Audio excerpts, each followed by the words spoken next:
in Blackburn.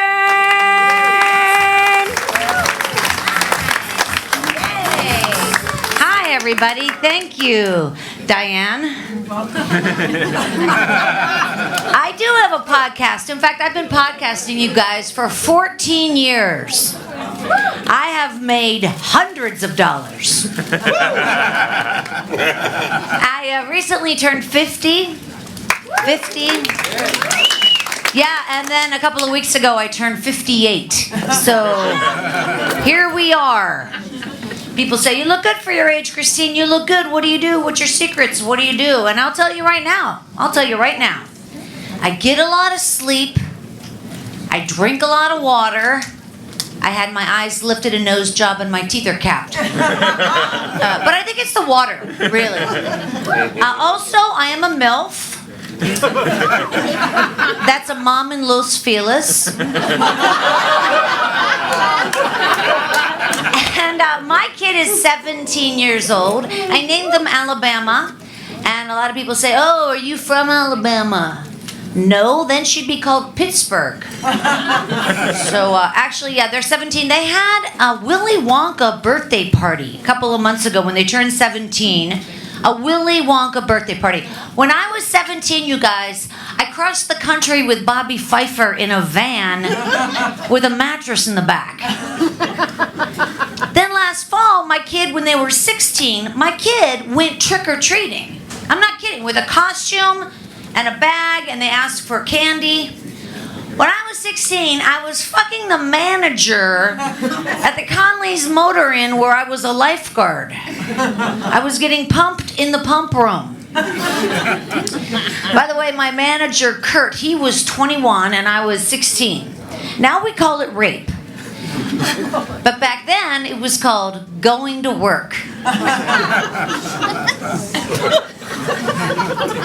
My kid is in an art school, which is pretty cool. It's actually a film school, and they're a junior. And the film school's really cool. You know, there's not like any sports. You know, they don't have like homecoming or prom. They don't even really focus on academics. They just really focus on the child, you know, their personal journey. Of course, my kid can't read, but still, they have a lot of confidence. Sure, they think Martin Sheen's the president. That's not the point. They finally asked me to be in one of their films. I was thrilled. It was the Halloween film. And then my kid said to me, I just want you to know you were my last choice. That's Hollywood. Right in my own house. Hollywood. Now they're going to be going to college. We got to look at the colleges. And did you know that there's no more SATs? Did you know that? There's no more ACTs. There's no more standardized testing. And that's a good thing. Because when I was in high school and I took the SATs, I couldn't even spell SAT. But now, check this out. Recently, I heard on NPR from Korva Coleman, or maybe it was Lakshmi Singh, or maybe it was Mandalika Barko. Anyway, they're saying now that a lot of the bigger colleges like Dartmouth and Yale, they're starting to walk that back. They're starting to regret that they took away standardized testing. Now they want to change it. Because guess what? A bunch of dumbasses are getting into college. Ha ha ha! I don't know why that makes me laugh. But so I am from Pittsburgh, Pennsylvania, not to brag. And, okay, like for instance, my kid is so lucky. My kid, growing up in SoCal, they went to Disney last year 6 times. Yeah, they went to Universal like 4 times. Disney's very expensive. The free refill on popcorn is $18.99.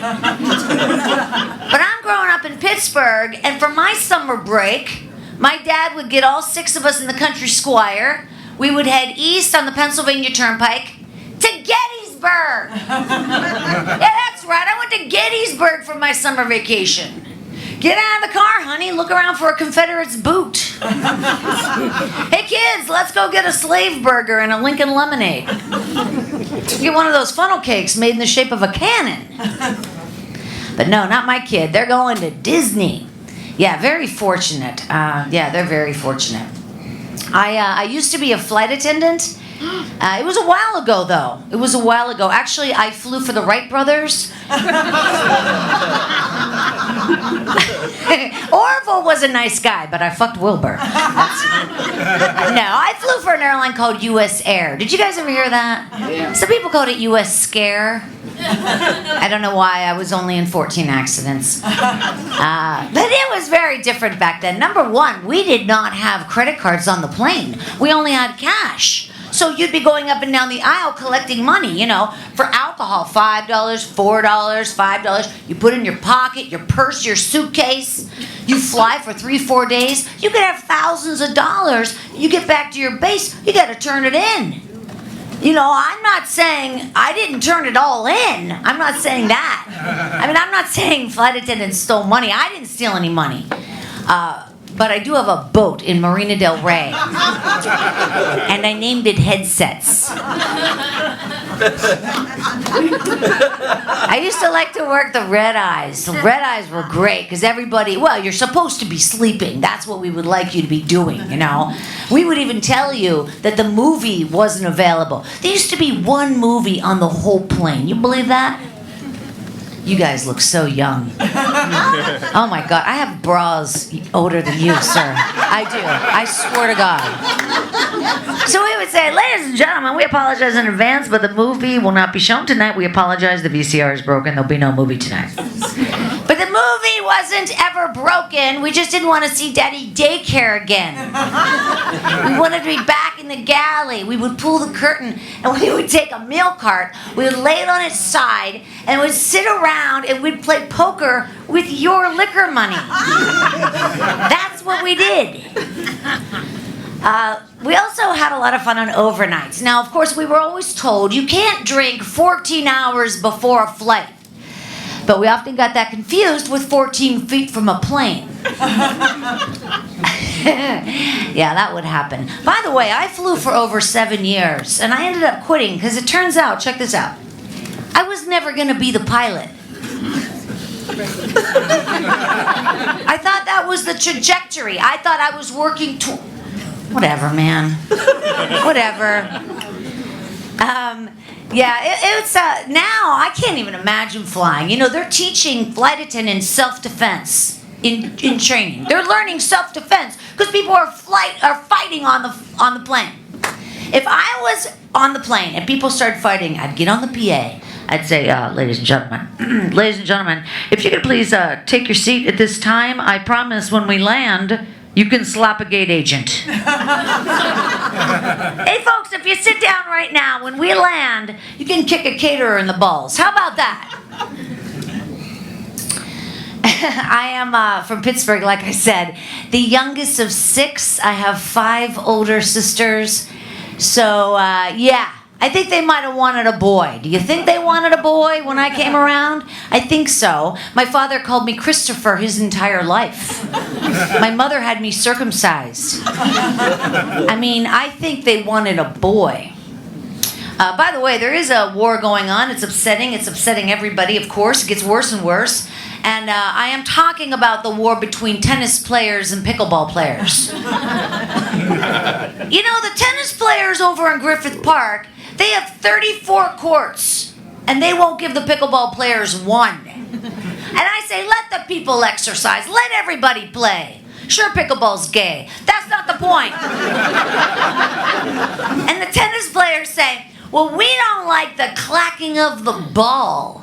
And I'm like, I don't like your fucking face. But here you are.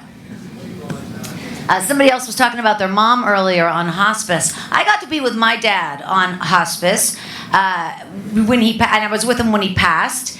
And it was good, actually. The last few days, he wanted to tell jokes, mostly. He would say things like, honey, a duck walks into a pharmacy for some chapstick, and the clerk says, can I put that on your bill? That's pretty funny. He's dying, for God's sakes. That's funny. Hey, honey, where does the 38D bus stop? About here.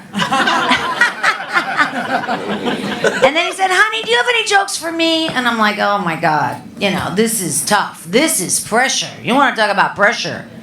And so I thought, okay, I got one, Dad. How do you make a woman scream twice? You fuck her in the ass and then you wipe it on her curtains.